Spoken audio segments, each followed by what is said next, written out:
Hello. Right, Spectrum. This is probably the video I should have done when Spectrum was released, but I didn't. And because I've got version 1.1 due out imminently, so I thought I'd do sort of like a walkthrough video of Spectrum from start to end, really. So it's going to be a fairly long and mainly unpracticed and unrehearsed, so you just have to bear with me. And then once I've gone through the basics of Spectrum and how to use it, I'll deal with the major new stuff for 1.1, which is basically there's preset controls. Some of you may have already spotted there's a new section in the interface, but we'll get to that eventually. So I'll start from I'll describe the interface, just basically like, I mean, this stuff's in the manual, but I had some feedback from people saying that, you know, the manual was great, but nothing to replace a video with talking. So here I am. Right, so I do have a sort of a script, well, not a script, but a list of things I want to go through, so I'll be scrolling through that as we go. You can't see that on the screen, and then hopefully we'll get to the end fairly quickly, but there's a lot to go through. So right, here we go. So first thing, I guess, is to just clear up the layout of the interface. So when you load a new instance of Spectrum, this is what you'll be presented with. Samples loaded into any of the cells there, presets, and everything's at the default values. On the left hand side here is this is the macro, it's what I call the macro control section. So it's basically like, these are all the functions that sort of like these buttons can kind of affect multiple cells simultaneously to perform operations, some creative operations and some sort of utility operations, which would be just tedious to do on a kind of cell by cell basis. So that's the top bit of it. The bottom bit is to do with kind of a similar concept, but here you can drill down into individual sliders of selected cells, and you can set them, modify them, and there's what I call a macro slider, which basically, when you've got cells selected and you've got sliders selected, this control can sort of change multiple sliders simultaneously. So, handy little things. The next section along is the preset section, which is new in version 1.1. So I'll come back to that. Next to that are the two sequencer control sections. So part 1 track A, part 1 track B, and obviously track controls the playback of the samples on the top track, which is track A, and track B to the bottom one is track B. And then to the right of that are the 8 cells load samples in, and also that makes up the 8 steps of each of the 2 sequences. And at the end there's like I don't think I mentioned this maybe I did. At the end there's the output control for each track. Obviously a fader for the volume, and there's a mute button for each track there. The inside Spectrum, it outputs from the tracking live, but as well as the kind of mixed stereo output, there's also individual outputs for track A and track B. So if you want to kind of route track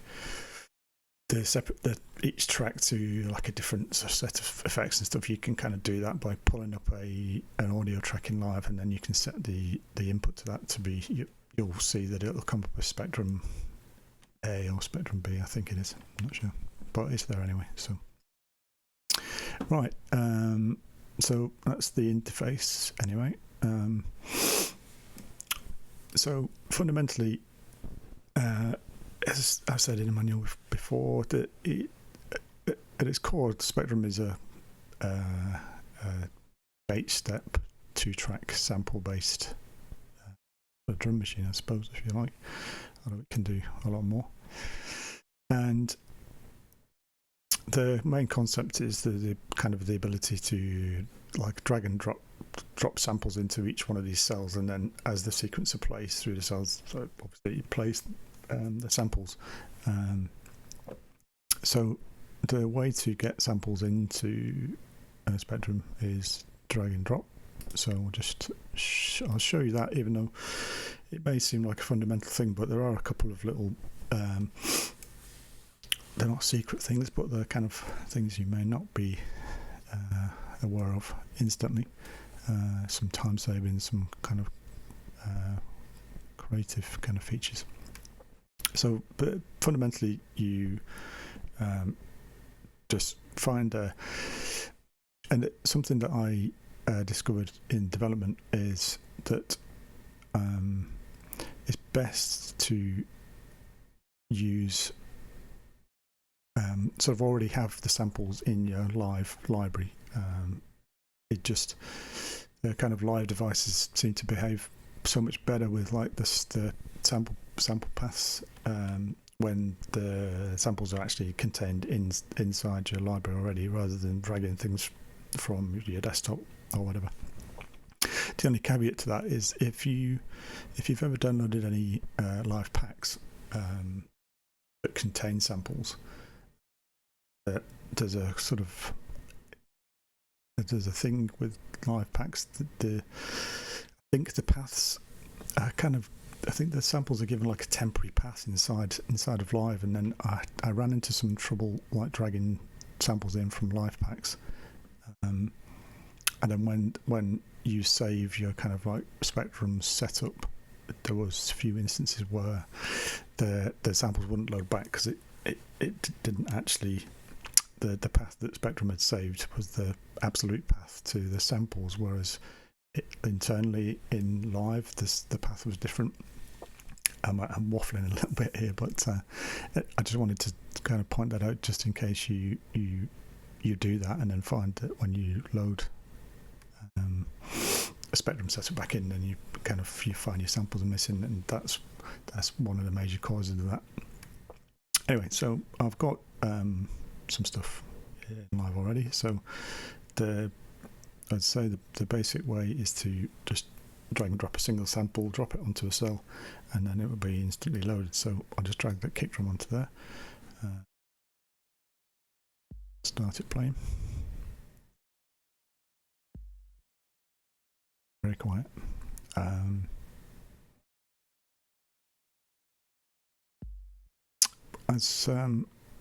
To be turning up the volume out a little bit.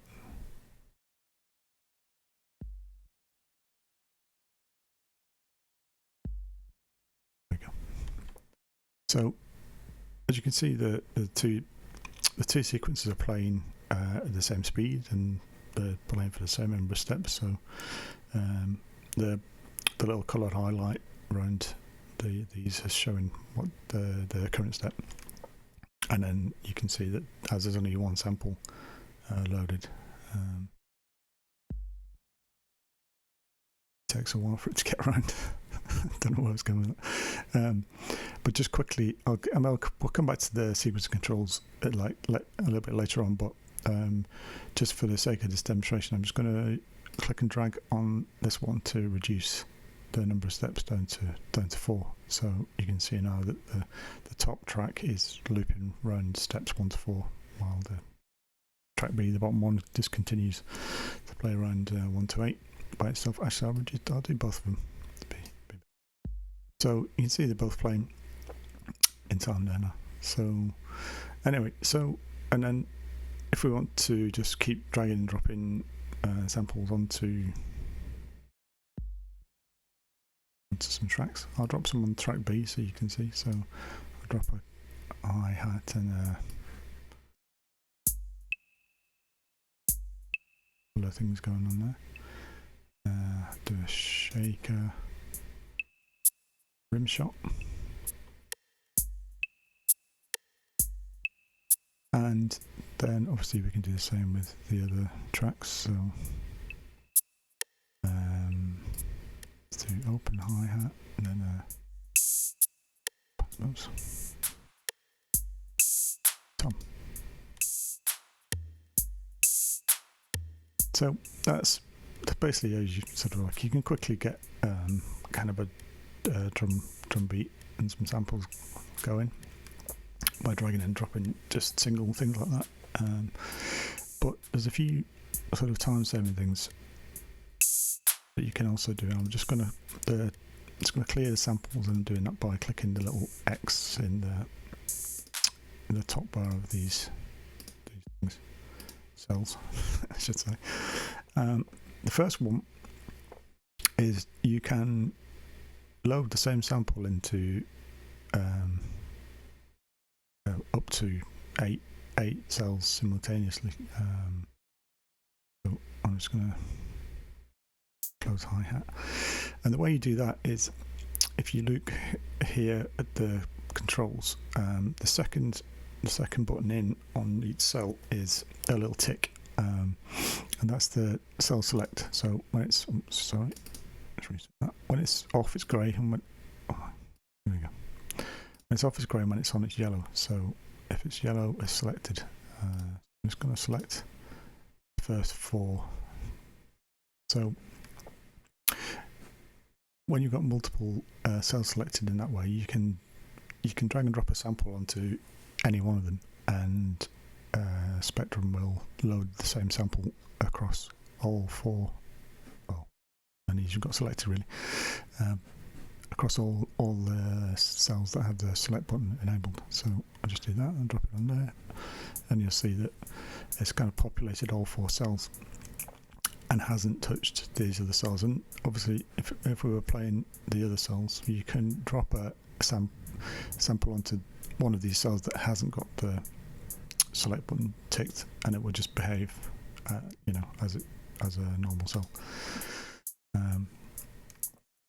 The other thing is that I'll just clear these again. Oops.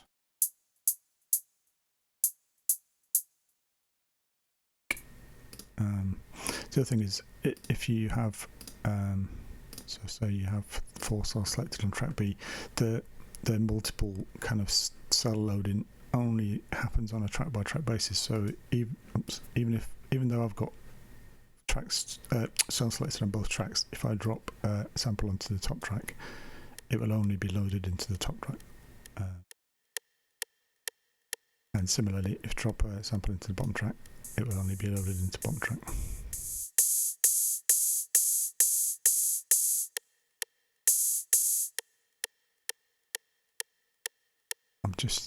Ordinarily I'd use the macro controls to clear the samples from the cells, but because that's coming later, I'm doing it one by one. The other way to load samples into multiple cells at once is you can actually select and drag multiple samples into multiple cells. And the way that works is, again, you need to have the cells selected, and then you can select a bunch of samples. So I'll just select, where are we going? 1, 3, 4, and then just click and drag and drop these into any of the selected cells, and then SPECDRUM will kind of populate the cells. And the way it does it internally, it will sort the file names alphabetically and then populate the cells from left to right in an alphabetical order. So much like that.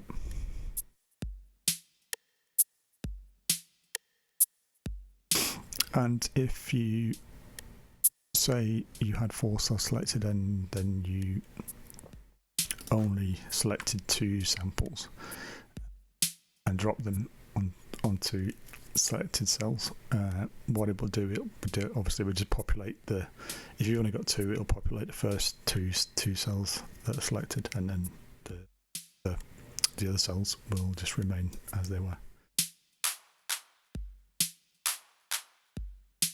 And that depends on where you drop it, obviously. So if I select those 2, drop it onto this one.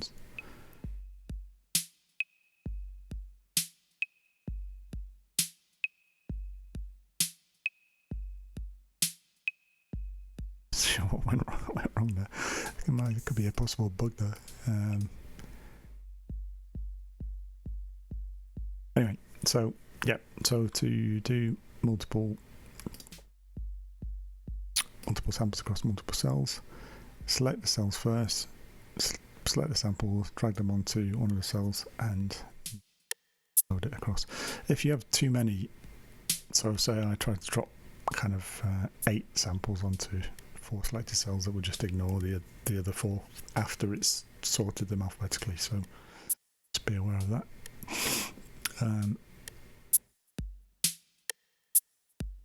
For the time being, right, I'm just going to get some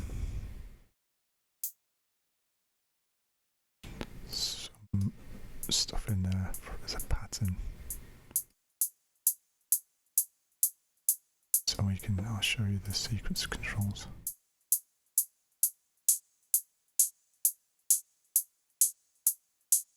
Kick drum.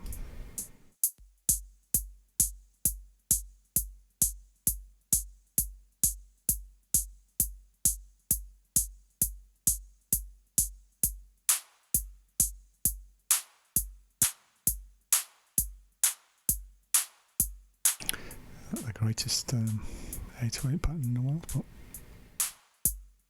actually I'll put some more different stuff in.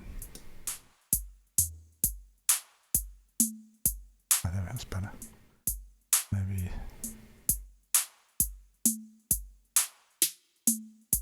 there we go, that'll do. Right. Oh, one thing. One of the changes that I made for 1.1 is that the mouse over hints, they used to be enabled by default, and then you could turn them off if you didn't want them on. But as I've used it more, I found it's actually you're more likely to want them off and then turn them on when you want to kind of get some help on some of the features. So it's not that the hints are now off by default, and there's 3 controls in the macro section here that the middle one, click to toggle mouse over hints. So when they're on, you get the little white, the arrow turns white, and then when they're off, the arrow's off. But one of there are certain controls that, like the certain mouse over hints that are left on by default, and there's a deliberately, and there's a reason for that. One of them is in each cell on the green arrow, as well as being the control that determines whether the sample gets played. Also, if you hold your mouse over that, it actually tells you the full path of the sample that's loaded into that cell. So just a handy little kind of sort of say you'd been wildly dragging and dropping samples into some cells, and then one of them you're like, that's the greatest kick drum I've ever heard, but I can't remember which one, where I loaded it from. Then you can click the mouse over the play controller and it will tell you the full path. Right, so just moving swiftly on, sequence of controls. So just get a drink. Right. So this might just stop it actually. Like this. Each of the 2 tracks has a independent sequencer control. Can't even say the word.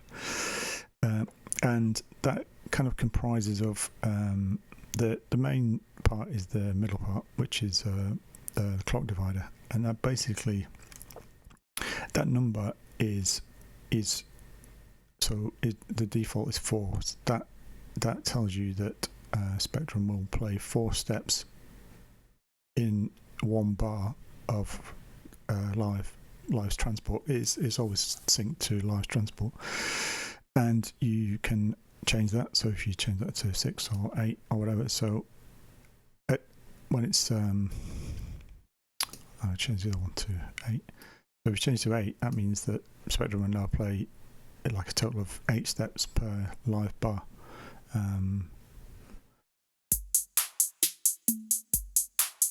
You can hear that obviously it was 4 before, and then change to 8, and it's double speed obviously. And then whatever number you set in here, it kind of always stays. It's somewhat in sync with. Well, it does stay in sync with Lloyd's clock. So you can set it to 6.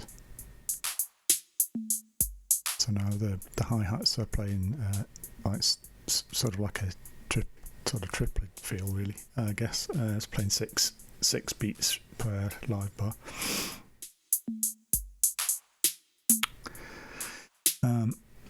And just something, the little note icon at the top, that is the 2 modes of operation for the clock divider. One is, so you see as I drag that, it's going like 1, 2, 3, 4, 6, 8, 12, 16. Basically, like when that note is on, that means it's kind of restricted to sort of like typical musical divisions, if you like, just to save you. Can't save you anything,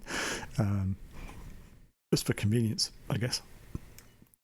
But you can turn that off by just clicking it, and when it's grey, it's off, and that means that you're free to select any arbitrary number then between 0 and 32. 0 means stopped. 32 is the fastest. But we'll play 32 Spectrum steps per live bar. And again, it's kind of still. I just set it before. I'm going to turn this off and set this to a weird number. So I'll set it playing again. And so now we're free to set this one to any arbitrary value. So I'll set it to 7.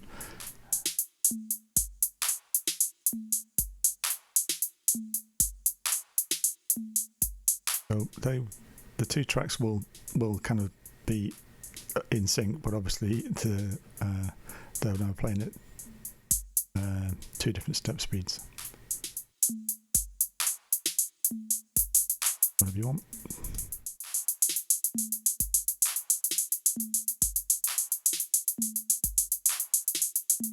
And then you can go back to like the kind of restricted musical mode, I suppose. That's what the note was meant to signify. I'm just gonna. What should we do next? Yeah. So, obviously, it goes without saying, I suppose. But obviously, if you change the live clock, live tempo, Spectrum changes. I just turn on the metronome, and you can hear it's just all playing in sync, as you'd expect. So underneath the clock divider, the next controller is this little bar here, and that is the swing amount applied to each track. So each track has got a separate swing amount, and basically, like when this is in the leftmost position, there's no swing, and then all the way to the right, it's sort of the maximum swing percentage, if you like. I mean, it's a fairly rudimentary kind of implementation of a swing feature. It basically just adds a delay to every other step. I'll just demonstrate that. It'd be easier if I make this faster. I'll put this up to 8 steps per bar, and then I'll turn up the swing. I'll stop talking so you can hear.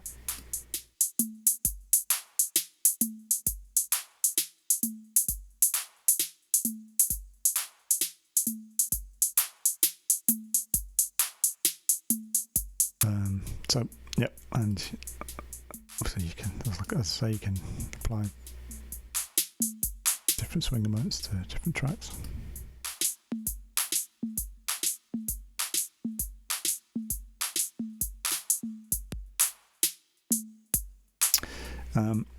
The next controls underneath. Well, there's 2 different controls here, I suppose. The first is the 2 numbers. The left-hand number, that signifies the. So if you think of the steps as like 1 to 8 across each track. So the first number is every time you start live playing, that's the step number that SPECDRUM will play on, and the other number is the length of steps that it plays for, like from that step.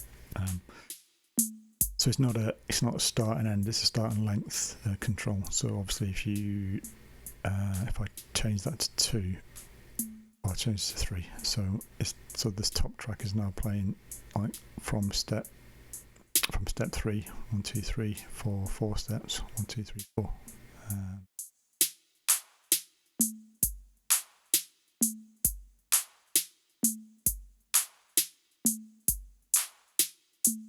And you set those. Well, you can set that to a single step if you want to.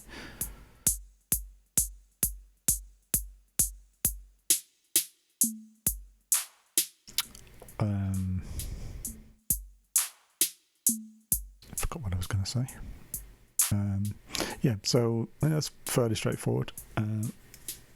The middle control is the play direction or play mode, I suppose. And there's several modes available. The default is the arrow pointing in from left to right, which makes SPECDRUM play through the steps defined here. So starting at step 1 plays for 4 steps in that direction.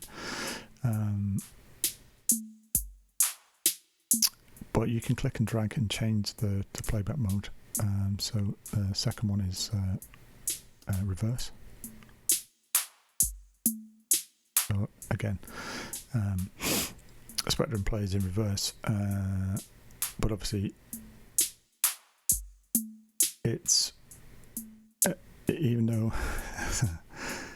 it's saying step 1 here, it's still defining the kind of range that it plays through. So like technically it will be starting at step 4 and it'll play backwards for 4 steps, but it all means the same stuff.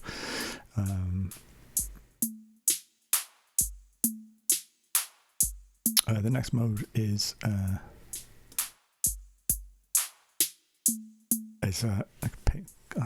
think I called it ping pong in the manual. I'm not entirely sure if that's the right definition, but basically the ping pong mode will play. It'll start on the start step. It'll play firstly to the right for 4 steps, or however many you've got defined, and then it will play the 4 steps and then reverse direction. But I want to mute the other track for a second. But what you'll notice is the reason I called it ping pong, I don't know. But anyway, I wanted to distinguish it from the next mode, which I'll show in a minute. So this mode, which we'll call ping pong, it plays the entire 4 steps before changing direction. So what that means is it actually kind of like lengthens the whole sequence. It kind of doubles it, in fact, and then a kind of a side effect of that is that it kind of plays the last step and the first step twice. I'll just stop talking for a second and you can hear it.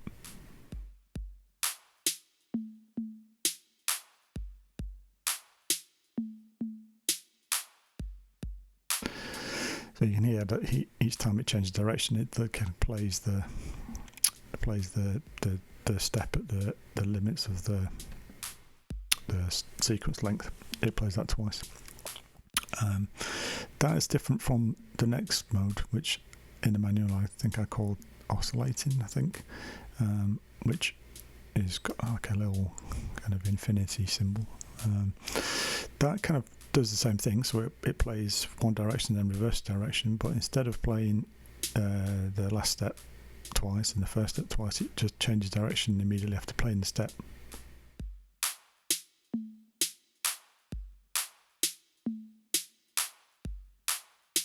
And there's some really creative kind of things you can do with that, because I'll stop it for a second. It sort of, in the previous mode, the ping pong mode, so because it plays steps 1, 2, 3, 4, then 4, 3, 2, 1, it's kind of like it doubles the length of your sequence, I suppose. So it goes from then it becomes like an 8-step sequence, just with those from 4 steps. In the oscillating mode, because it doesn't repeat the end and the start step, it kind of changes the length of the number of steps that it plays before it repeats, but it doesn't become sort of like a doubling. So you got kind of 1, 2, 3, 4, 3, 2, 1. So essentially it becomes like 7 steps before it repeats. So it's a deliberate side effect, because it just gives you sort of some more interesting sequencing options. So you can just have a play with that.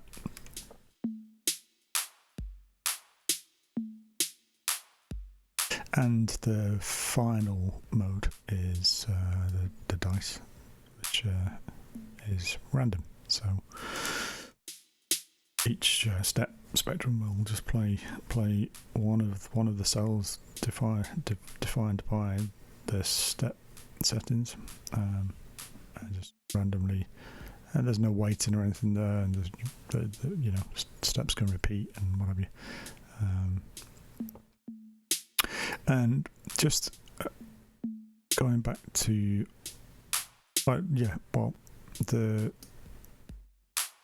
all of the modes, kind of like the swing, like still works. And let me just turn up the speed. Oops. Right. So I'll set it in forwards. So the swing will work whatever mode it is.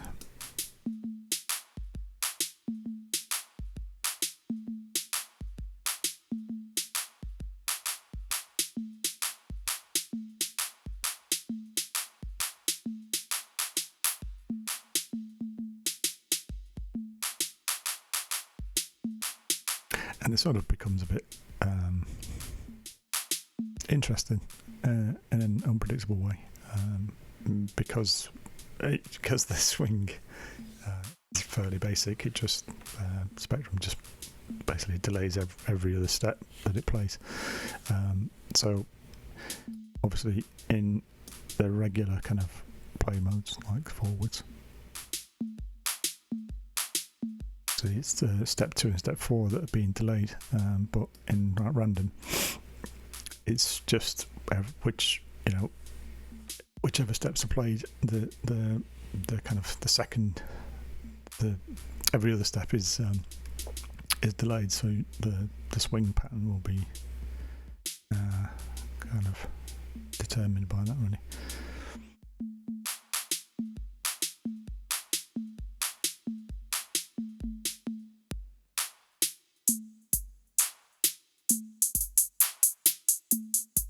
So that's the basic sequence controls. I should just say, like, pretty much all the controls are MIDI mappable to some extent. That I'll come back to that in later in the video, but so all of these, like the sequence and controls and everything, can be kind of mapped to MIDI controls. So for a live performance feature, it's great fun just to be able to kind of change the step definitions and things, because one of the things you can do. So say I had let's put 909 drums on the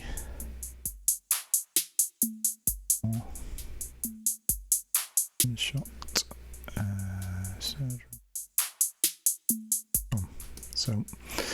So I've got some 909 stuff loaded in this half of the sequencer, and obviously because we're only playing steps 1 to 4, you can't hear it. But if say you had a MIDI controller mapped to the start step, you could kind of you could switch that on the fly. So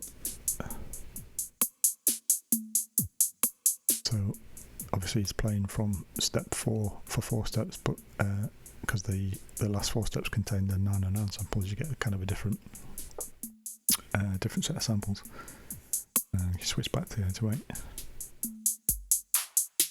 So stuff like that you can do, and as I say, it's all MIDI mappable to in a way. There are certain controls that you will have to map. You'll have to drop SPECDRUM inside of a rack, and then map some of the controls to the macro stuff inside the rack. But pretty much everything you can interact with is mappable. So that's sequencer. Right, what I want to just check in my script. Just what I wanted to just go through is the anatomy of each cell. So each cell, as you can see, it's kind of split into 3 areas, 4 areas, which I'll show you actually, but 3 main areas. So you have the sliders here. You can set. I'll come back to that. At the top are the kind of cell controls, I guess would be the best way to describe it. And at the bottom we have slider select buttons, and the reasons for those will be apparent a bit later. But I'll just go through the basics of each cell first. So starting at the top, the green button is the play enable button. So I'm going to mute that again and play these. So any cell that is within the current step definition there, so SPECDRUM will play through it, but it will only play the actual sample if the green play control is turned on. So you can I'll stop talking. You can hear that those first 2 won't play anymore, even though the sequence is going kind of going through those steps.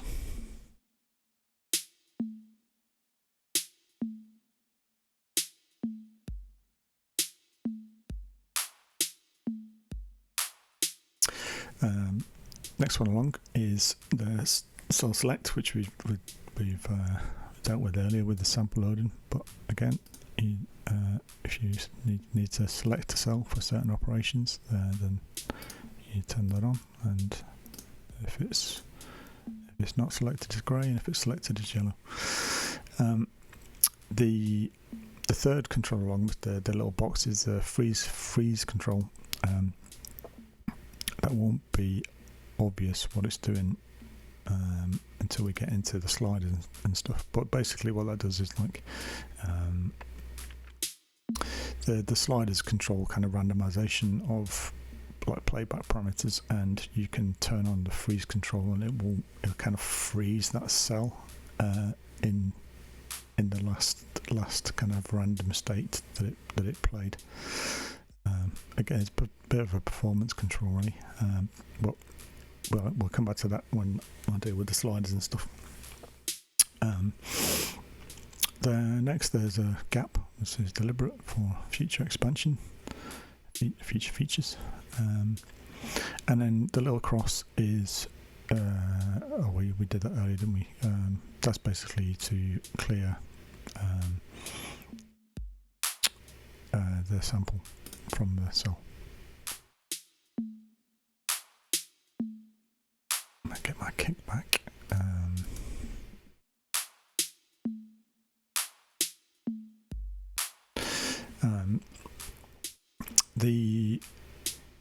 The one next to that, which is kind of a square with a line through the middle, that is to reset the sliders. Should we do that now? I'll come back to that shortly. But basically, if you want to kind of reset any of these sliders to default, then you can kind of click that button. There is another shortcut that you can do, which I'll come back to that. The last icon at the end on the right hand side is the control to reveal the utility settings of each cell. And it's kind of these are kind of like settings that you can sort of set on each cell that aren't controlled by the sequencer. I'll click it and show you. So if you just click that, and it reveals the kind of utility settings. So I'll run through them quickly now, and I'll come back to them shortly. So the first one is the gate mode, which changes the way that the sample's triggered. Scale mode is to do with the pitch of the cell. RTRG, you can select between two modes for the retriggering effect, which again we'll come back to. And then at the bottom there is a high pass filter, low pass filter, which are just kind of utility filters really for like kind of filtering out any problematic, any unwanted kind of frequencies. And then the last one is the pan. Now, SPECDRUM does treat samples as mono internally. That was done for processing reasons, but it outputs in 2 channels, so you can set the pan position of the sample from here. I'll just stop talking for a second, and then I'll let me pick a sample. I'll do the snare. I'm just setting the controls for that sequencer to just display step 3. So as I said, you can set high and low pass. That is slightly resonant as well. And then you can set the pan position.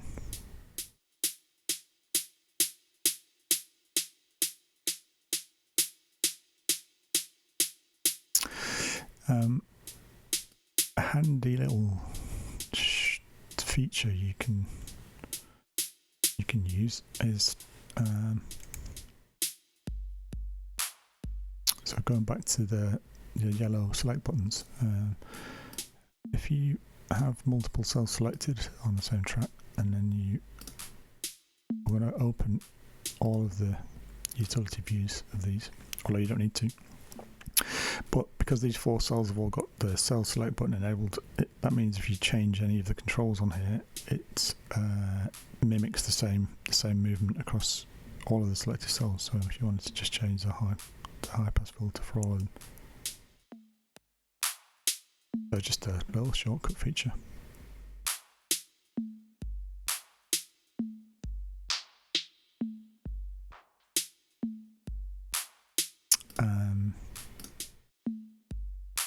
And when the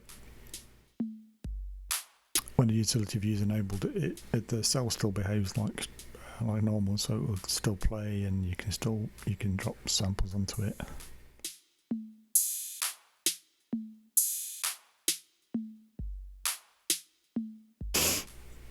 Right, so that's the cell controls done. Right, sliders. Oh, this is the big one. Let me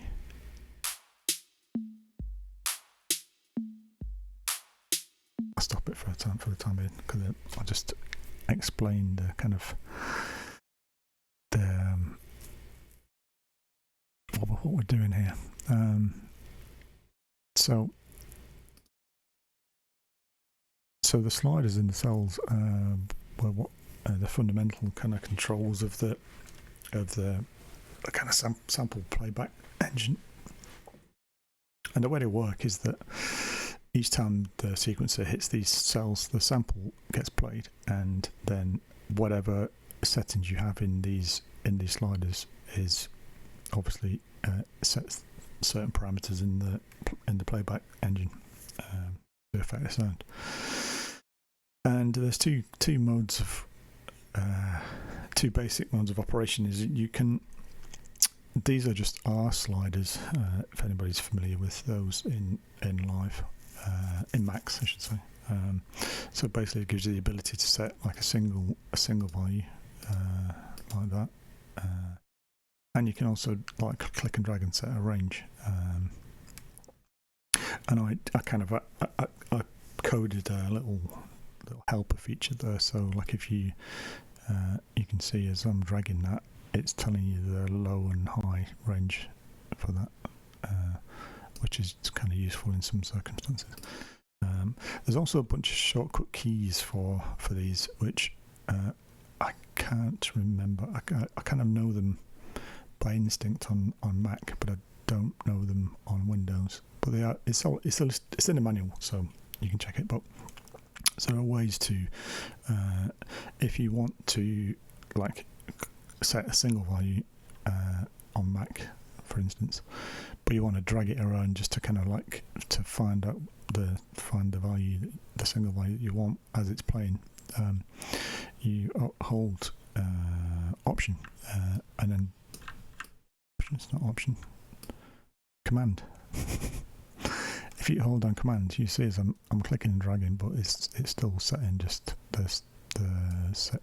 You can see the two values are the same. That means it's just a single value, or single value in a very small range.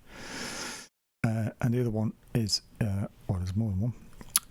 If you have a single value set and you want to extend that to become like a range, you hold Shift and then click and drag, so it extends like either above or below that point. And then the third one is, pretty sure this is Option. If you already got a range selected and you want to keep the size of the range, but you want to move the range, if you hold down Option, not Option, it's Command.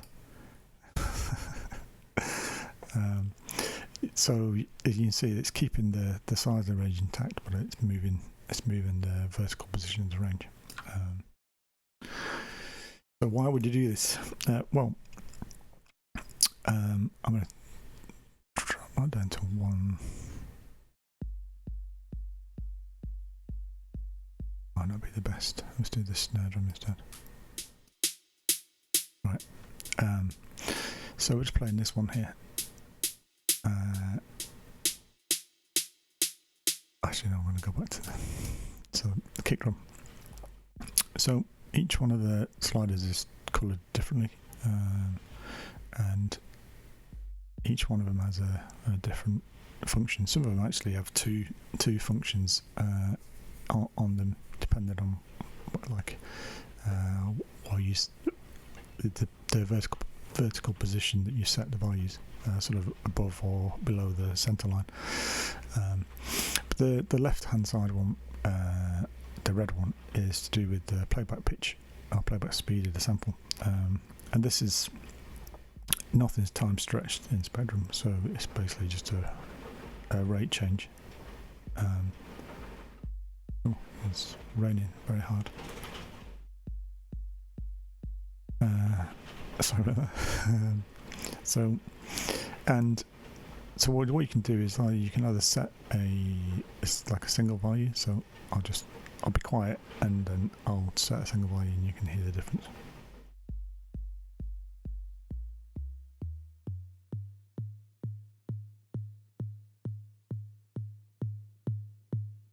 So you can hear anything above the line increase the pitch, and then below the line decreases the pitch. I said earlier there's a couple of if you want to reset a slider, you can double click the select button, the square button at the bottom. If you double click that and it will reset that slider back to the center. So that's set in a single value. So basically, if you set a single value like that, basically every time Spectrum plays that cell, it will play that sample and it will play it at that speed. But the other way is to set a interference.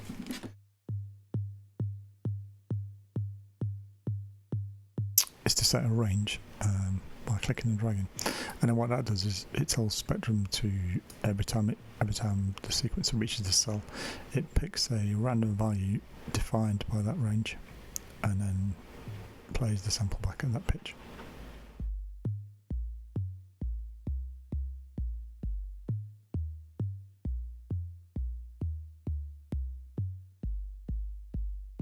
So that one's fairly straightforward. So the same principle kind of applies to all faders, although there are some little kind of like quirks about some of them. But the pitch is probably the most simple one because it only just affects the playback speed of the sample. Now the second one, the orange one, the first one is the first of the sliders that split into two functions. Now above the middle line sets a kind of like it sets a pitch for sets a frequency for amplitude modulation applied to the sample playback, and then below the line it sets an amount of overdrive effect.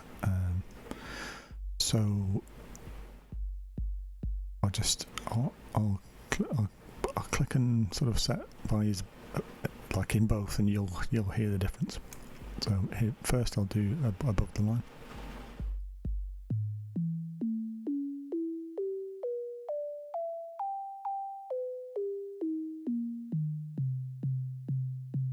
So that's the amplitude modulation speed, and then below the line is the distortion. So it's like it with these dual function ones.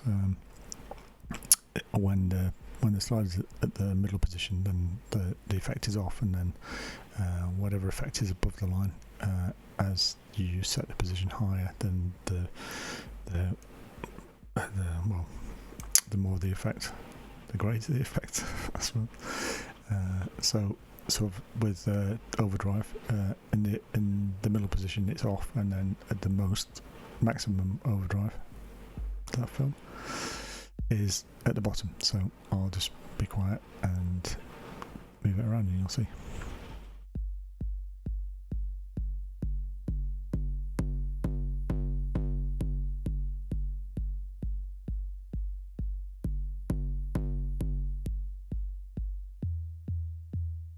And the same thing, you can do the same thing with like a range. That's just obviously that's me setting a single value. So nothing changes every time it's played, but you can set a range again. Now the only thing with the sliders where there's like two functions, it's kind of not possible to set.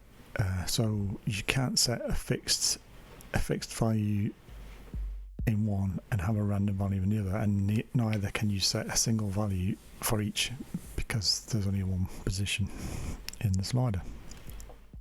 So, but what it does instead is I'll show you. I'll show you in a second.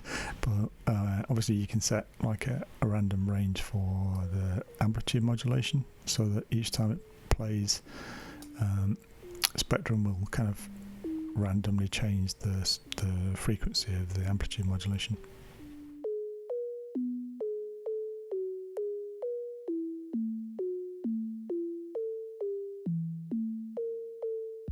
And same with the Overdrive.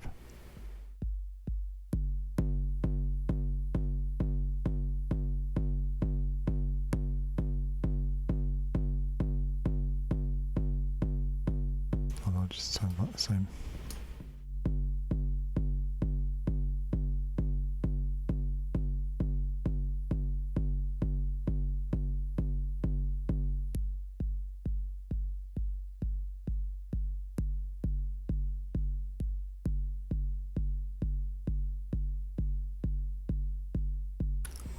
There may be a bug there. I'll look into that.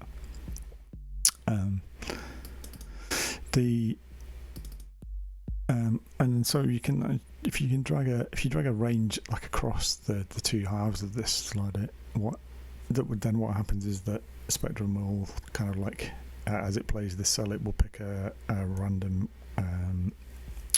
frequency for the amplitude modulation somewhere between the middle and the top of the range, and it will pick an amount for the overdrive somewhere between middle, which is 0, and the bottom of the range. So I'll just do a demonstration of that. So you'll hear like you're kind of getting the mix of the two effects like randomly.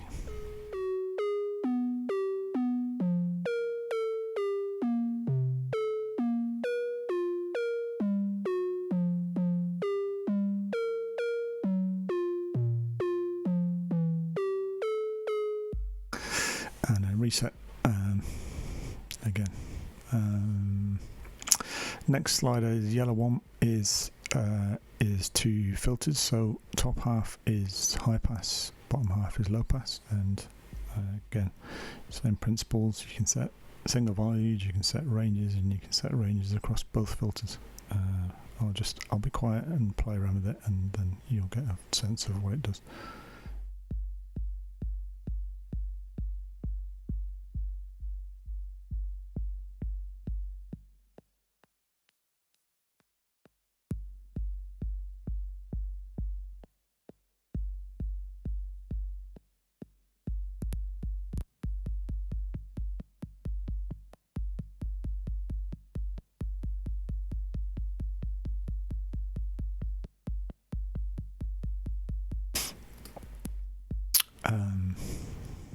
Next one, the green one, is sort of a fairly simple sort of Attack-Decay envelope, and the attack gets set in the top half, decay gets set in the bottom half. Again, I'll just be quiet and I'll play around with it. It might not be massively apparent. I'll tell you what, I'll have it play. Oh, the clap's good. Yep. So I'll play with the envelope, and you'll hear the effect.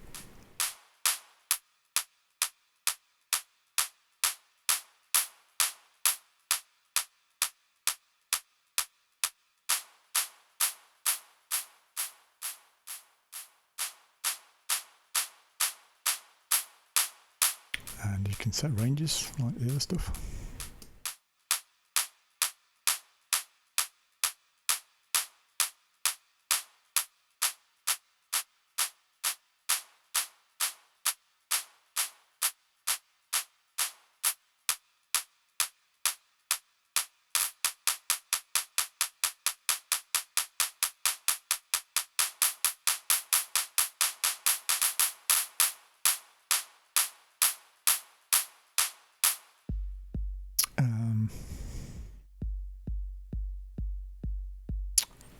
The next one is the cyan, turquoise, I suppose.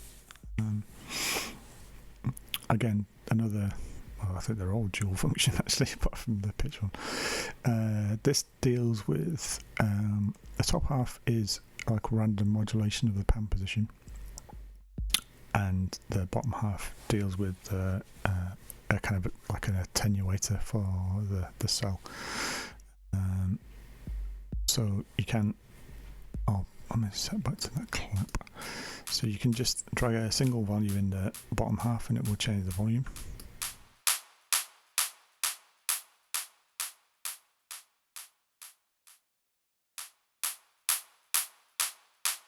And then in the top half, I said earlier about the pan position being set here. So basically, what this pan position sets the bass pan position between the left and right speakers, and then the slider pan control sets a kind of random amount to be applied to that bass position. So the closer to the center it is, the less the effect, and then as you get further up, to the top, the effect is more extreme. Hang on, I'll be quiet and I'll play around with it.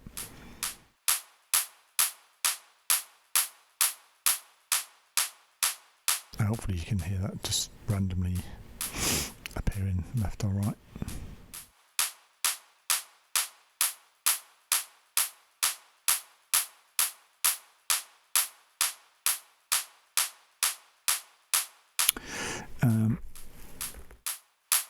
I'll go back to the kick for the next one. The blue one after that.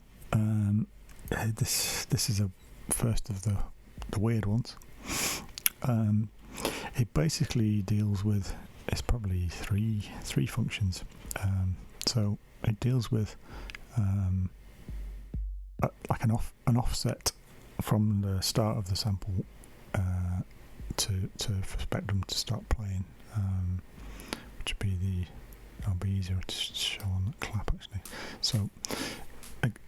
So from the center position, if you set a value above the center line, it will offset the playback start position from the start of the sample.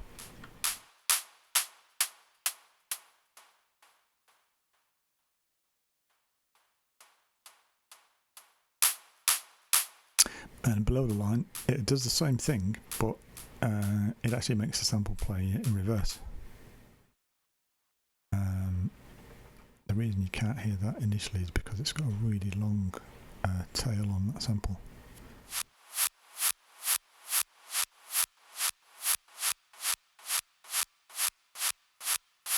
And you can hear that now.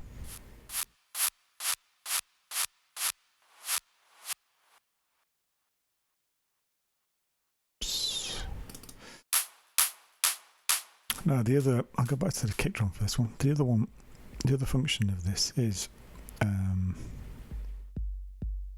going to have to remind myself how it actually works. You can kind of define like a looping section of the sample by setting a range. So if you set a range in the top half, it will, if you can kind of, I mean it's crude, so it's not accurate. So if you imagine the top half of this slider as being the entire length of this sample, wherever you click and drag a range, it will define that range as a looping section of the sample, and then we'll just play the sample as a constant loop. I'll just demonstrate that by doing it.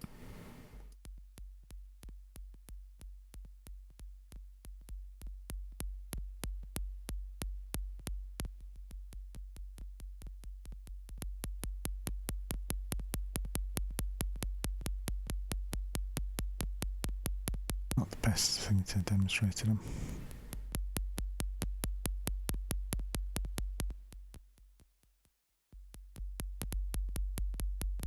Actually, turn the pitch up. Right, that's better. You can hear it now. It's just a really long sample, I think. That one. A really long sample and not very fine controls. Not a good combination. But you can hear that it's now playing a kind of a looped section around the start of that kick drum.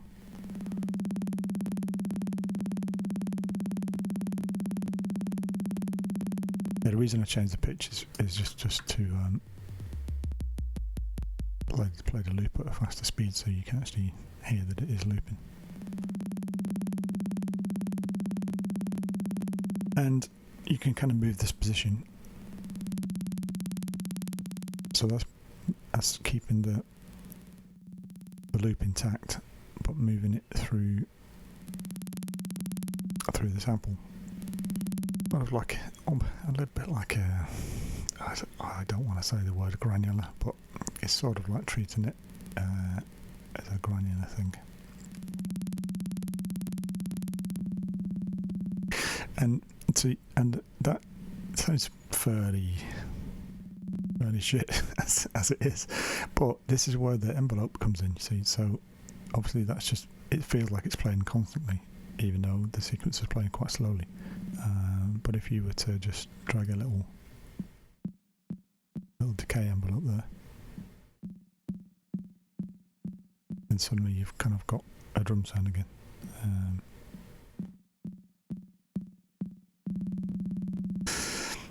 And so that's setting a range in the top half, because then that plays the loop forwards, but you can also drag that to the bottom half and it will actually do the same thing, but it plays the loop backwards instead.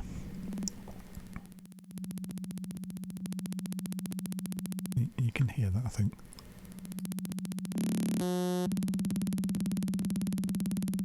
That's forwards.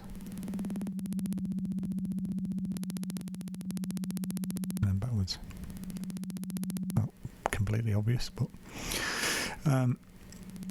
and the third way you can use this slider is to set a range between across the middle, so by dragging across the center line. And what that does, it will it basically gives you two looped regions. So the top one is defined between the center line and the top of the range, and then the bottom one is defined between the center line and the bottom of the range. But obviously the direction rules apply, so the range in the top is played forward and range in the bottom is played backwards, and then SPECDRUM just randomly decides to play, it's like a 50-50 chance whether it plays forwards or backwards, which can give you some quite interesting textures. So I'll define a range and then I'll play around with it.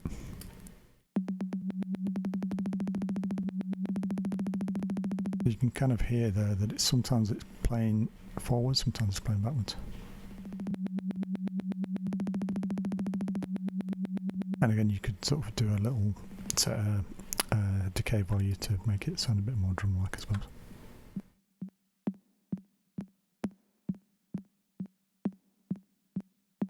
Again, it isn't the best sample to be. Let me just try it with the clap. That'll work. Let's try that. So again, set a range. Chance to put the pitch up.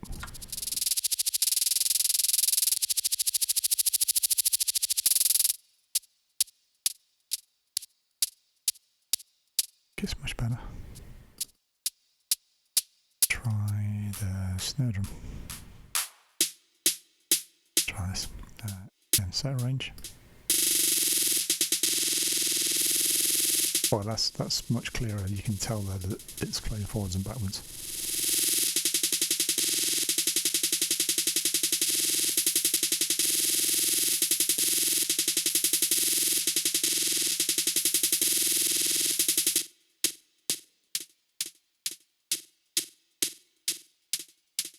I mean, this would work with.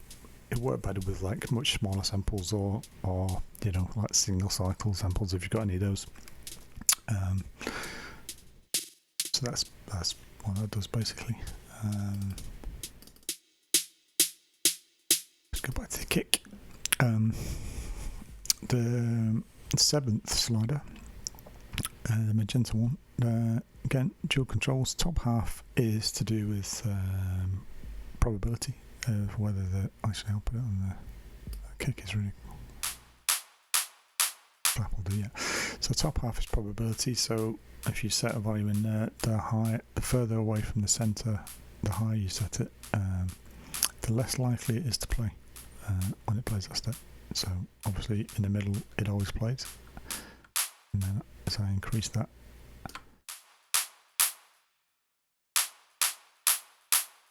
it's probably only playing 50% of the time, and the higher you get it, the less likely it is to play.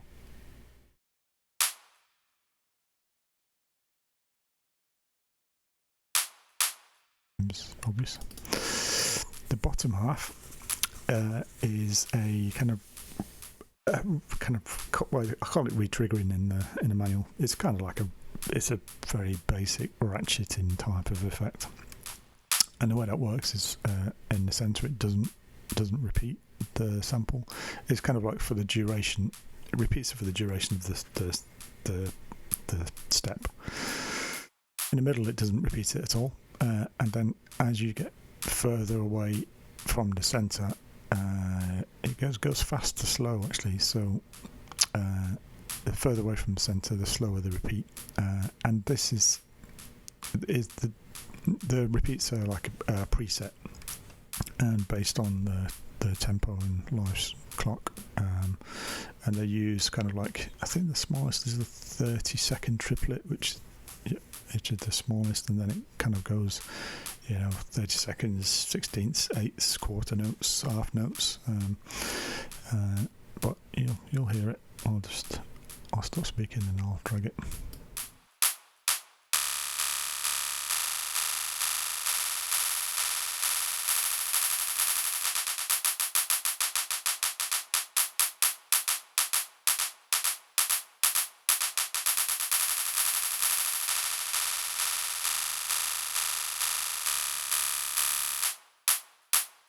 And back to the center for no repeats.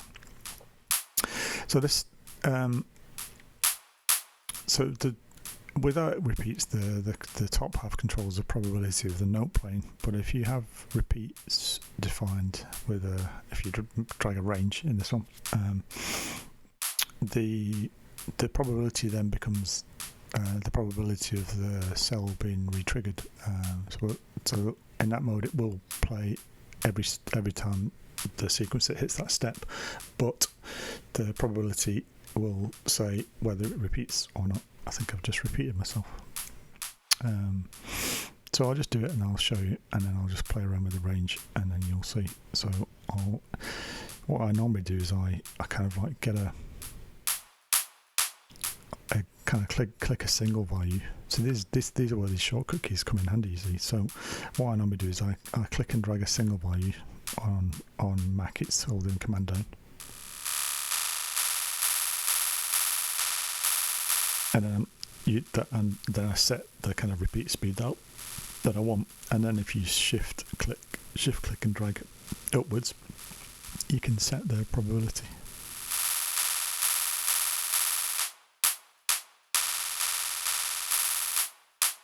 So there you're getting a clap's playing every time the sequencer hits that step, but it's obviously not repeating every time.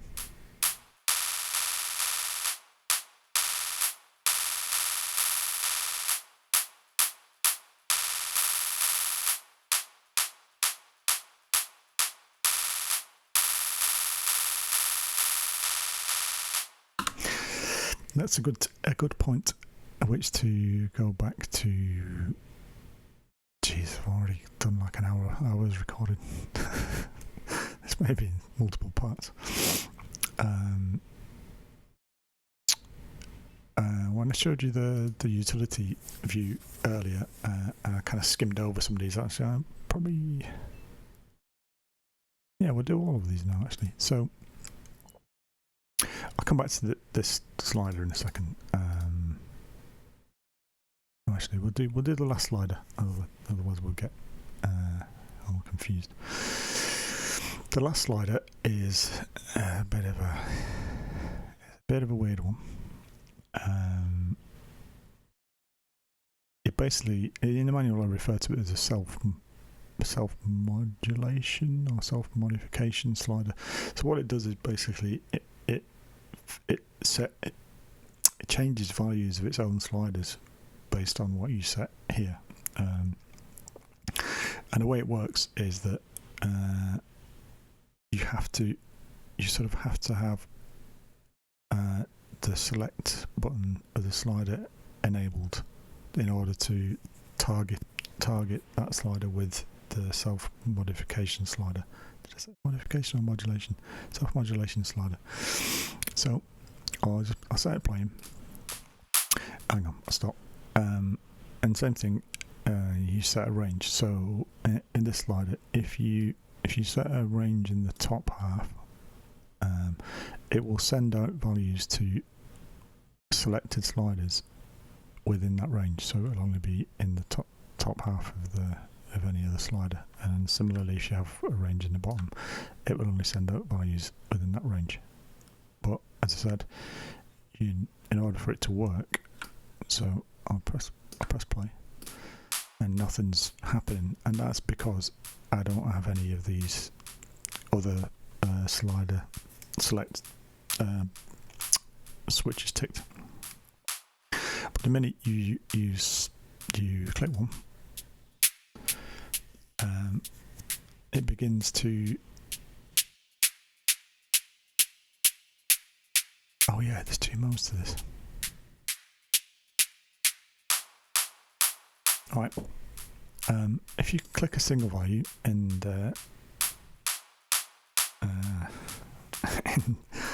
in the upper range, so what will happen is like every time the cell is played, it will send a random value, a single random value somewhere between the center, like 0, I suppose, and whatever value you set.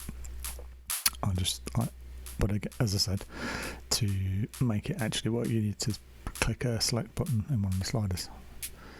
So you can see now every time the pitch one plays, every time the sample plays, this slider is sending values to that pitch slider, and the range is limited to the height of that value. So if I increase that, I'll start sending values higher, and if I decrease it, the range will be lower. And of course you can do that below the line as well, so it will send values between the center and the selection. Now what I jumped ahead of myself that earlier was if you set a range, so that was just sending single values. Now if you set a range instead, what that does is it actually modifies the existing setting as opposed to setting absolute values with when it's got if you've got a single value, that will send an absolute value to that slider. But if you have a range, it will send a modification amount. So like if you have let me just turn that off. Right, and then if I've got a range already selected in the pitch,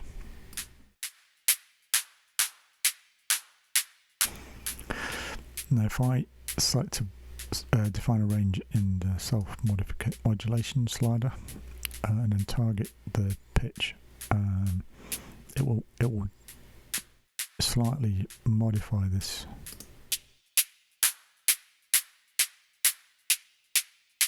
So you can kind of see it like expanding and collapsing as this slider is changing the low and high values of that range.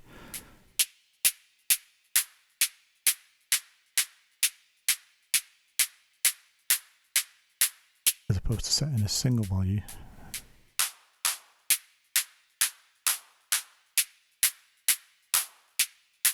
So it's just obviously just sending a single absolute value to that slider. And so if you select a range through the whole thing, then it sort of like it expands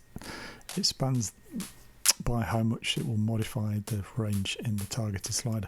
And when I say targeted slider, it's like obviously you can have more than one. So then it's sending random range modifications to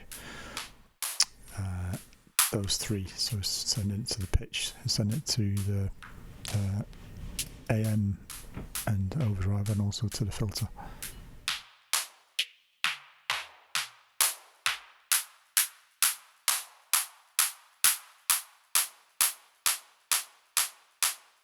So that's the that's that slider.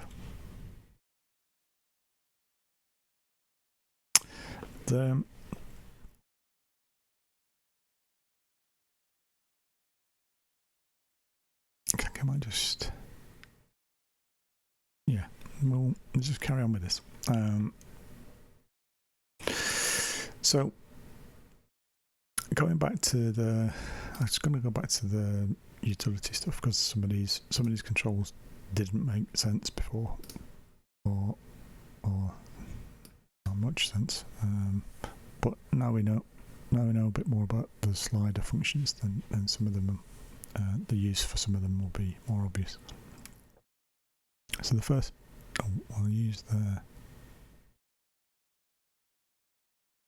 what should we use? A clap, maybe.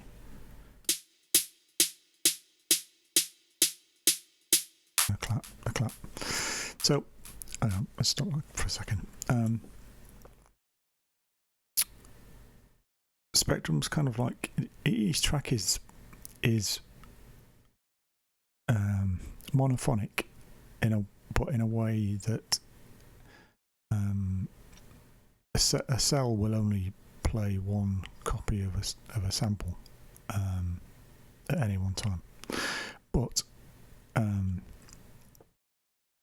each cell is its own independent sample player within that track. So in situations where you have like a long sample loaded into, actually might use that crash symbol for something a bit better, wouldn't it? If you have a long sample loaded into a cell, depending on the speed of the sequencer, the sequencer will kind of get to the next step or the next cell before the current sample's actually finished playing.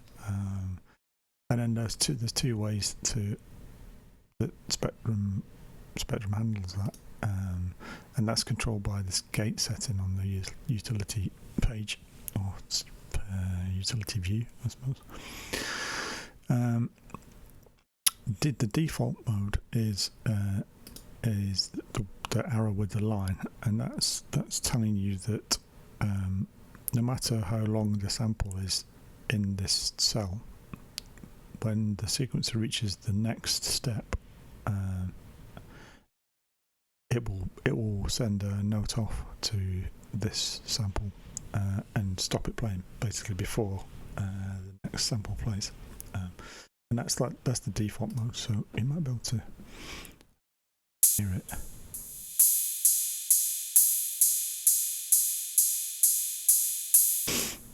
If I turn the pitch down, that.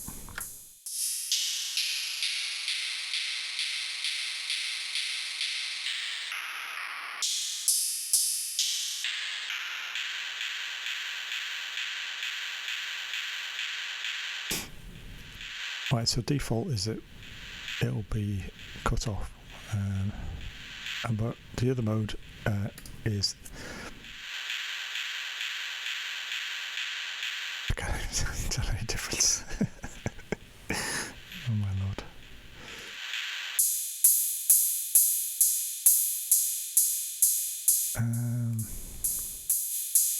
How to demonstrate this?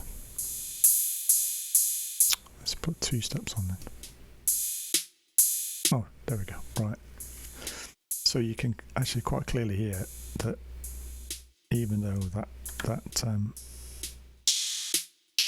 right, there you go. So I've turned the pitch down on the crash symbol. So realistically, it should play for much longer than that, because it's a long sample and it's played slowly. But as the sequencer reaches the snare drum, the symbol gets cut off.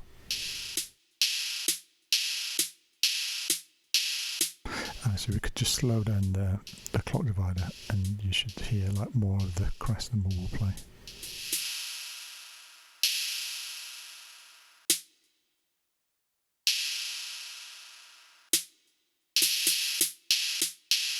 Oh yeah, just turn the speed up.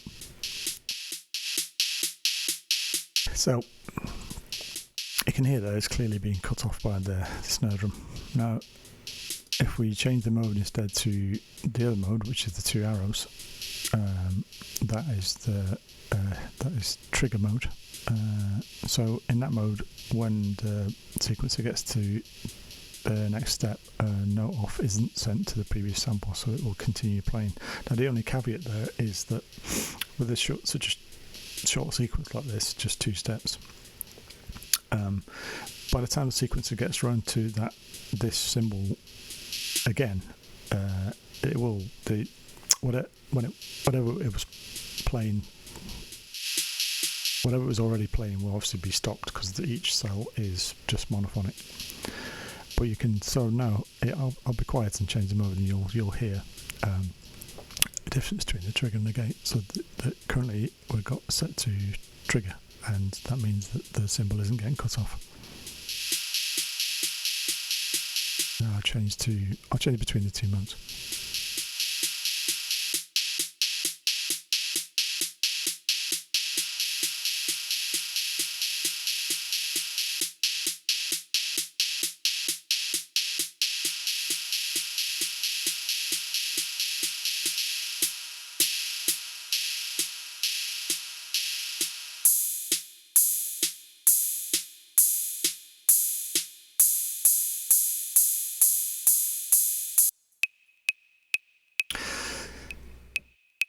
So that's the gate mode. Excuse me. Scale. Yeah, we can do scale. Or shall we do? Yeah. So scale is. So by default, the pitch slider just basically is just affects the kind of frequency setting as a arbitrary number, really. So with the pitch slider at the center position, that's the original pitch, and then it kind of like you've got about like it can get to double four times the speed at the top of the slider, I think. But it is just an arbitrary number. Line sort of like maths to the playback speed. But on the utility view under scale, the default is Hz, which just means hertz. So the playback speed is just determined in the number that is the samples per second.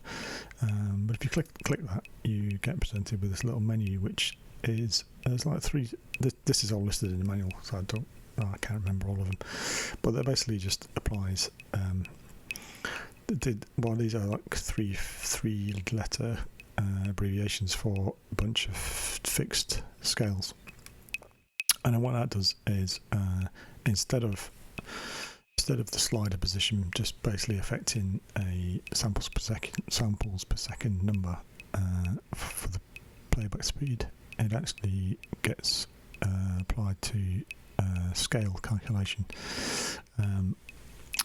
And the first one is CHR, which is chromatic. So every increase in the slider value will go up or down by a semitone. And the other ones, they've got major, minor, Dorian, Phrygian, etc. Obviously, there's less than 12 tones in those scales, so the pitch will be sort of like applied to the nearest tone in those scales. Apologies if the terminology is not correct, but so I'll change it to chromatic on this sample, and you'll hear immediately that the pitch increases, and that's basically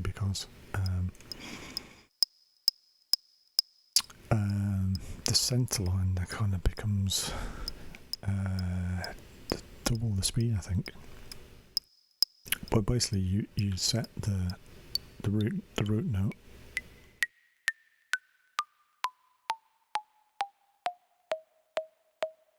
It's not entirely obvious because that's not a really pitched sample, is it? Let's see if I've got any.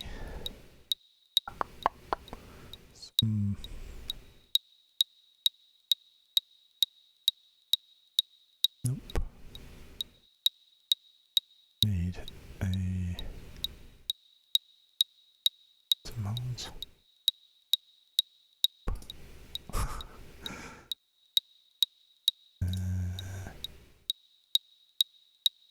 Guitar. Interesting.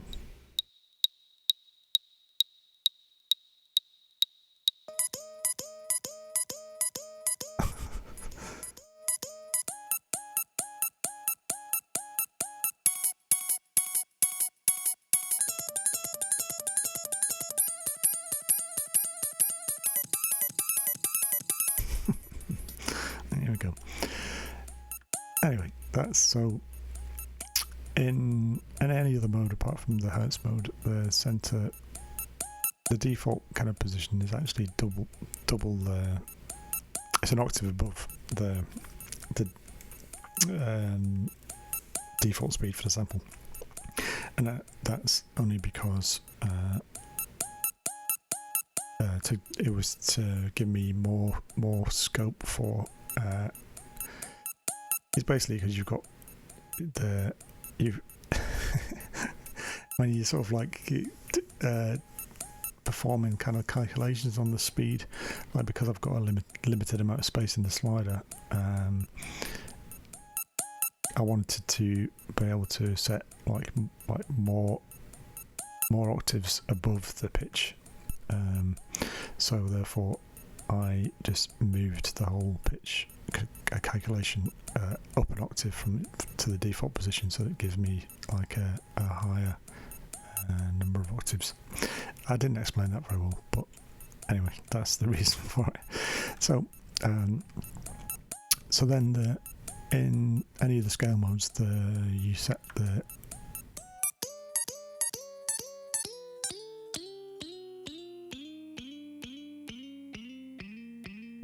hopefully you should be able to hear that as I'm moving the slider.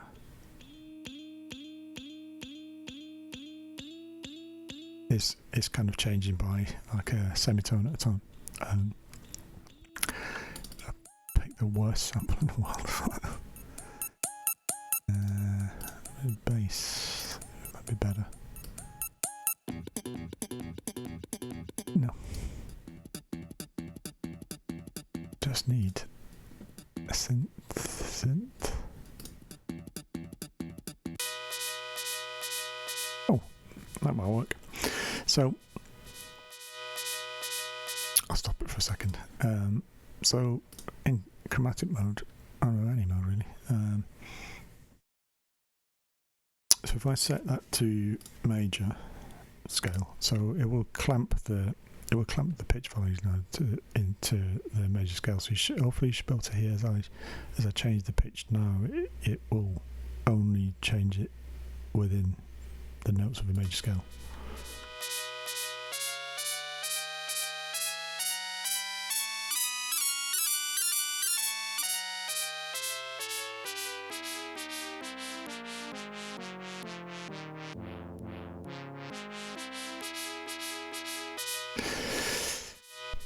That might not be obvious, I'm not sure. If your musically ear is better than mine, you may make more sense of it.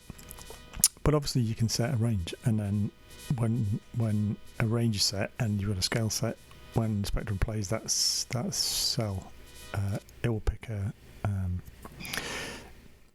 it works slightly differently. It picks a note within the range, but it uses the bottom of the range as the root note. This will make more sense if you tried it yourself with some. If I could find some simpler signs, it might be more obvious. No, I'm not going to be able to find any easily. Voices. Oh, hang on. God, no.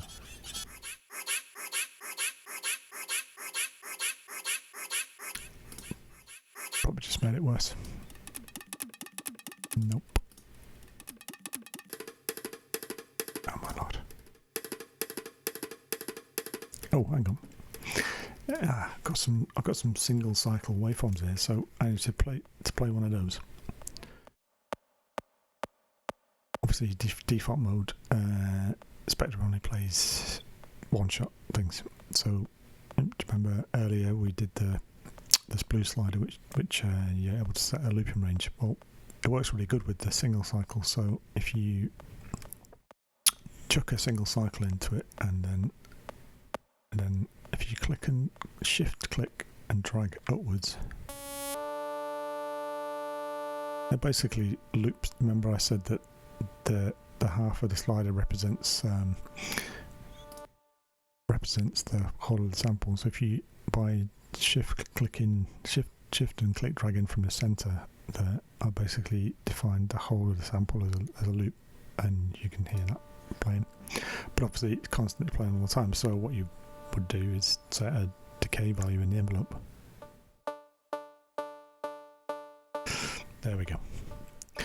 Right, now when I play with the pitch slider in the major scale mode, you should what was I saying? Yeah, when you define a range, when the pitch mode is scale, the bottom of the range becomes the root note for the scale. So the best way to do it is to sort of have your sample playing. If you need it in a particular if you need it in a particular scale, in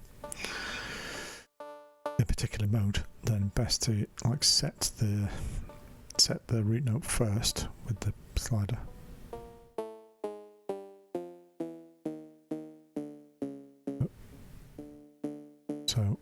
So we want that as the root note, and then when you set the range above that, each time the cell plays, it will select a note from that scale based on that root within, the kind of the distance from the root will be defined by the size of the range. So I'll just do that. Then hopefully you can kind of hear that it's only playing notes within the major scale there. And I'll flip over to the utility view and I'll change the scales a little bit, and I won't go on forever with this, but it may not be that interesting to many of you. I'll change the scales and then you should be able to hear some difference. I'll change the speed.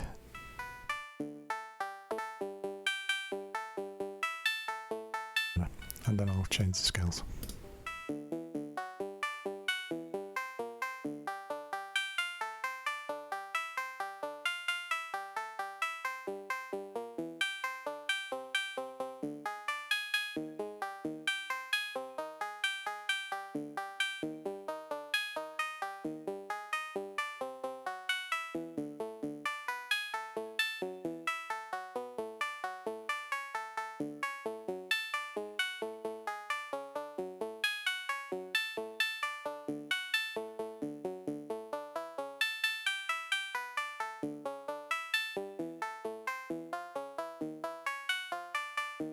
Let's just go back to chromatic. Actually, if I put it in this, would be interesting. So I put it in the major scale. Hopefully you should hear that it makes some musical sense if it's completely random. And then what I'll do is I'll turn the scale mode off completely, and you should hear that it then becomes non-musical.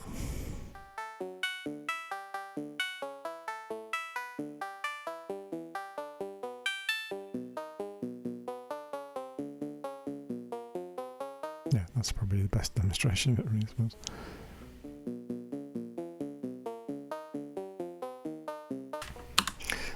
Anyway, that's scale modes. you can have some fun with that. going to reset this cell and go back to, what did I have in there before? Drum kits, 8 to 8.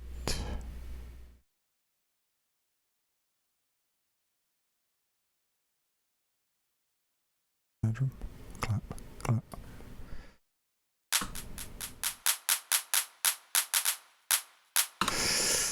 Right.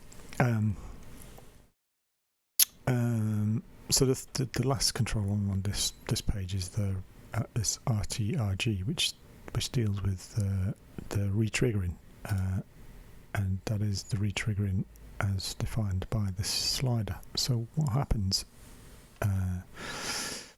The way this works is, so say you had you set a range, pitch range for the clap there.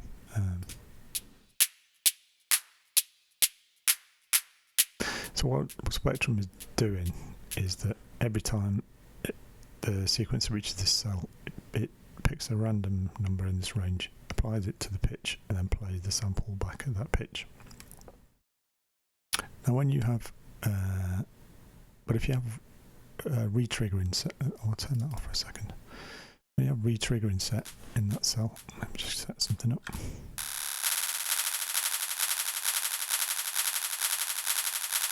So you can hear that it's retriggering within that cell, but it's just obviously it's there's no other slider set, so it's just playing the retriggering the sample at the original pitch. Now if I select a range now, ordinarily the pitch, the random pitch is only determined each time the cell plays, and it stays at that value for each of the retriggered kind of sample, if you like. I'll set it up so you can hear it. So you can hear that it's like picking a random pitch, but you're getting 4 or 5 repeats of the same pitch. And this is where retrigger mode comes in. So that's default with this when this is off. Now when you turn this on, it changes the behavior. So what happens then is if you have any retriggering, what it does is Spectrum will then, it looks at, like, you know, any ranges that you've got, and then each time this sample is retriggered within the duration of this step, it applies the same random range to these values every time that it's retriggered. So you get a kind of a different effect. So I'll turn it off and I'll turn it on, and you'll hear. So that's off, so repeating the same pitch. And then I'll turn retriggering mode on, and you'll hear that it will pick a different pitch for every repeat of the sample.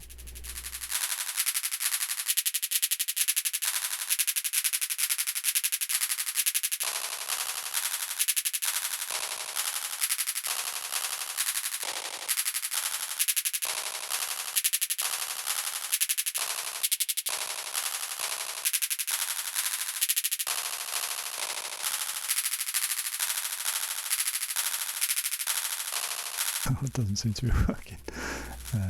Let's try a different one.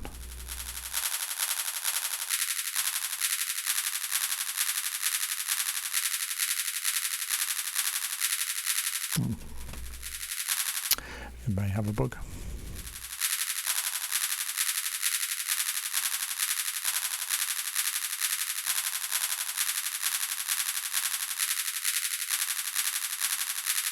Oh no, what I'm talking about.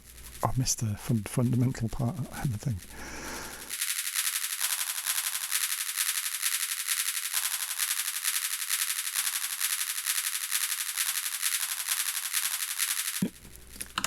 I missed the... Right. In order so that it doesn't apply that kind of retriggering mode to all the sliders, you have to have the slider select button ticked. Right.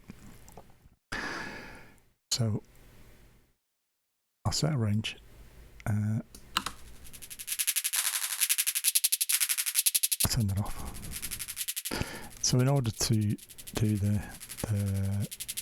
use the retriggering mode, so I would need to tick the box for the red slider, the pitch slider, and then if I change between the two retriggering modes, you'll hear the difference now.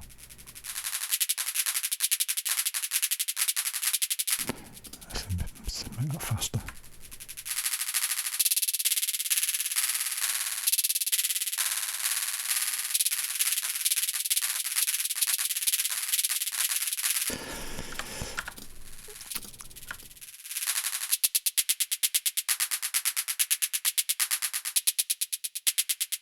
Alright, it's a bit slower. So you can hear in the default mode, it's just repeating the same pitch, even though I've got a range selected. And then in retrigger mode, it will change the pitch for every repeat of the sample.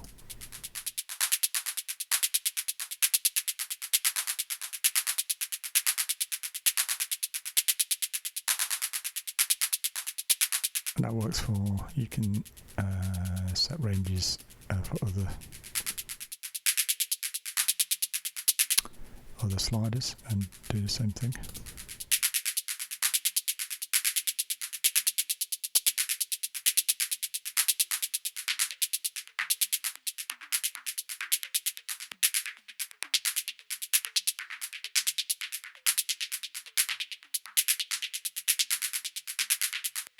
And hopefully you get the idea of I confused myself with that one.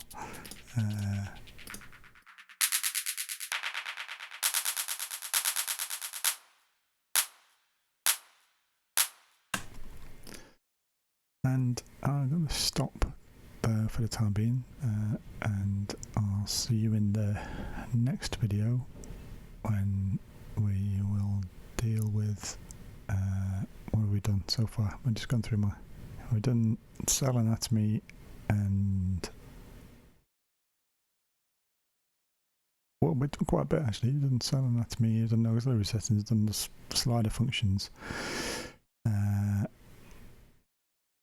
Yep, so I'm going to leave it there and I will see you in the next video and we'll pick up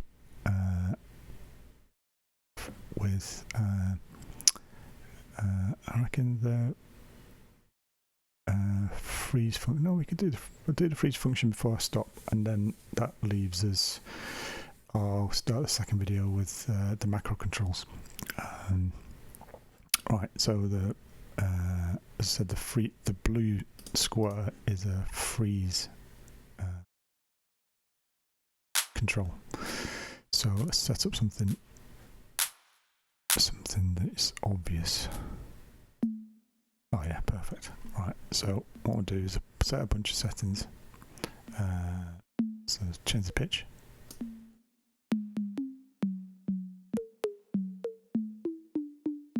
Put some amplitude modulation on it. Overdrive, maybe, I don't know. Filter.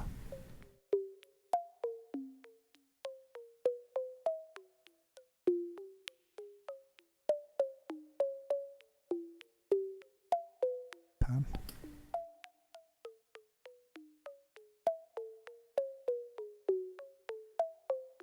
So, as I said before, better a bit faster.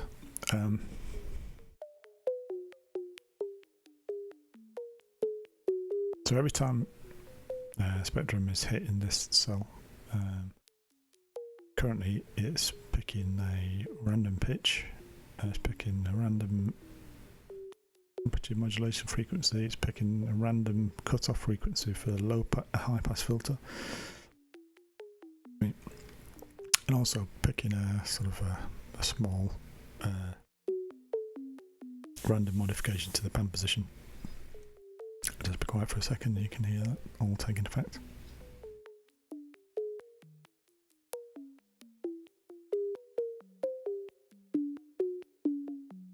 So the freeze button, which is this third control. It's a blue square.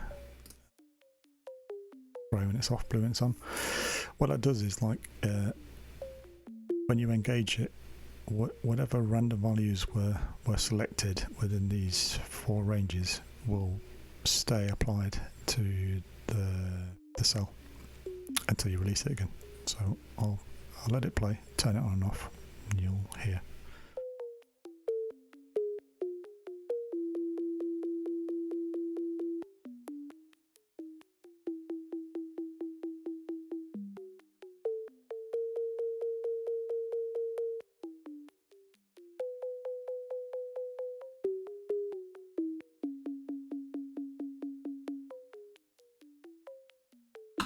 So that's freeze control. That kind of, get some interesting stuff going on when you start playing around with the I call it hold, actually, not freeze. It's hold in the macro control section. But obviously, I want to come back to the macro controls. But if I set all 4 of those to play and just set a lot of random stuff on here. This put a bit of pan on everything as well, just to add to the general chaos. And I'll play that sequence and then show you the freeze function.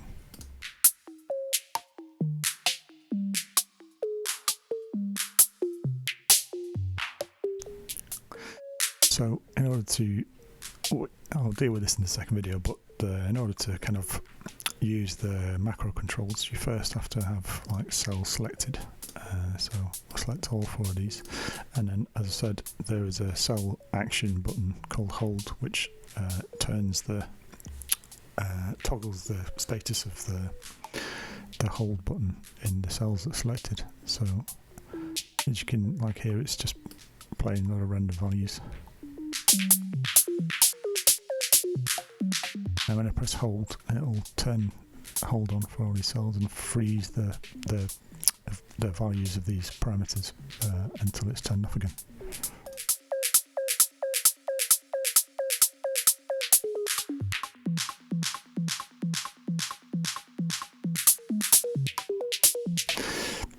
And the beauty of it is like it doesn't just apply to the entire track, so it only applies to the things that you have selected. So let's say maybe you want to keep the randomization on steps 1 and 2, but you want to be able to freeze it on steps 1 and 3, but you want to be able to freeze it on steps 2 and 4. So you basically make sure the select is only on steps 2 and 4, and then when you click the hold button in the macro section, it will just freeze those 2 cells and leave steps 1 and 3 randomized, still randomize themselves.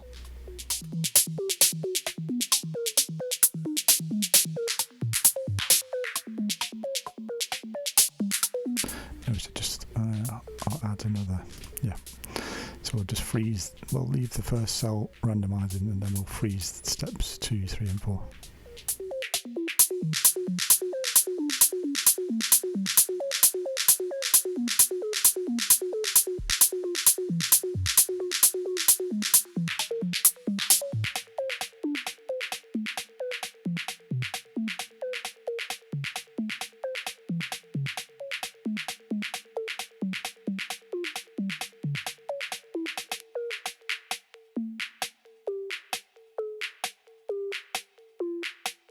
So if I turn, it should be obvious, but so what's happening now is that only cell 1 is randomizing. The 2, 3 and 4 are all just playing whatever the last random value was for these sliders is staying the same. I can demonstrate it by stopping this one from playing.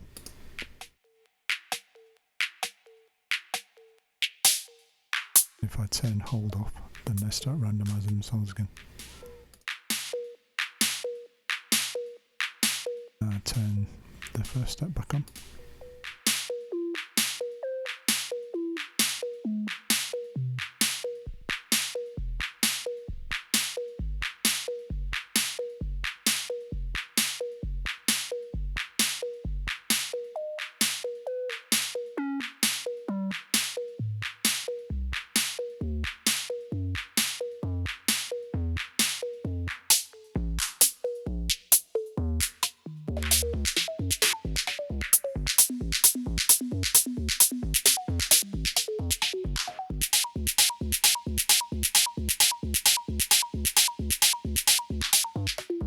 And well, I'll come back to this in the second video, but obviously when you start combining these controls with like the random playback mode,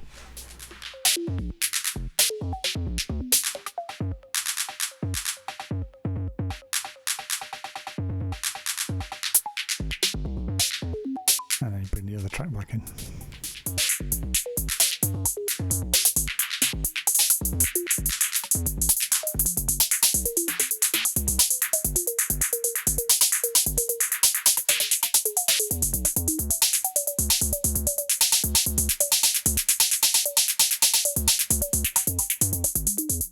That's when it starts to get a bit interesting. And just as a last kind of demonstration of something, so one of the things I designed, the thing I had in mind when I designed Spectrum was that I thought it was like it would be like an interesting way to add like tons of kind of unpredictable variation to your kind of like to your loops and stuff. And then sometimes it's a bit too wild for its own good, but when you use it in conjunction with like other material, it starts to kind of have a different you see different creative uses for it. So I've got just a drum loop like loaded up in this track here.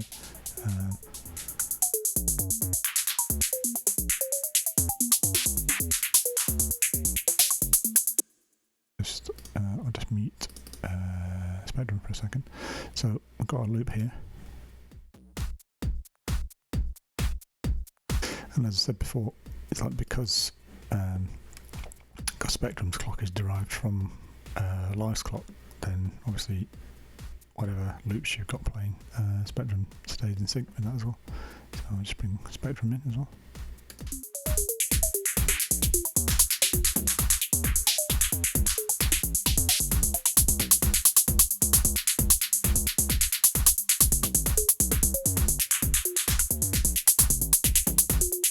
That's just me kind of freezing the randomization of that first track.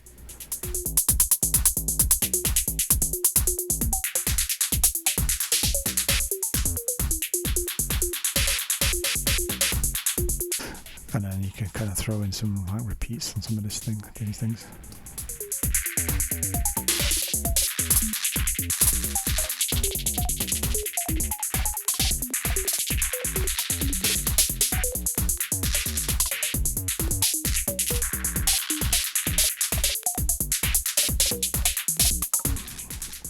And then freeze them.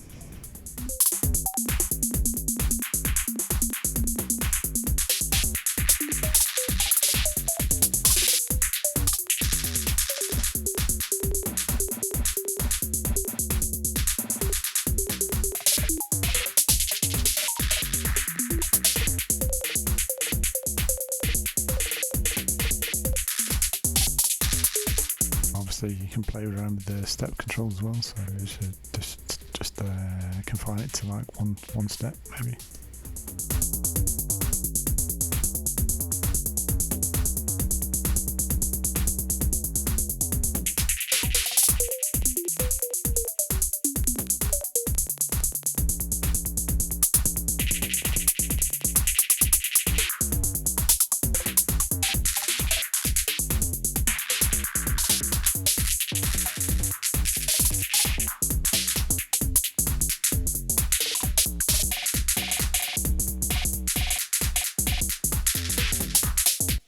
Anyway, hopefully that wasn't too, Jesus, 2 hours. That was much longer than I was expecting, but we did get a lot done. So in the second video, we'll go over the macro controls, and what else have I got on my list? Yeah, macro controls. I'll deal with some of the MIDI implementation stuff, and then I'll talk about the new preset system in version 1.1. Thanks for listening, and see you in the next video.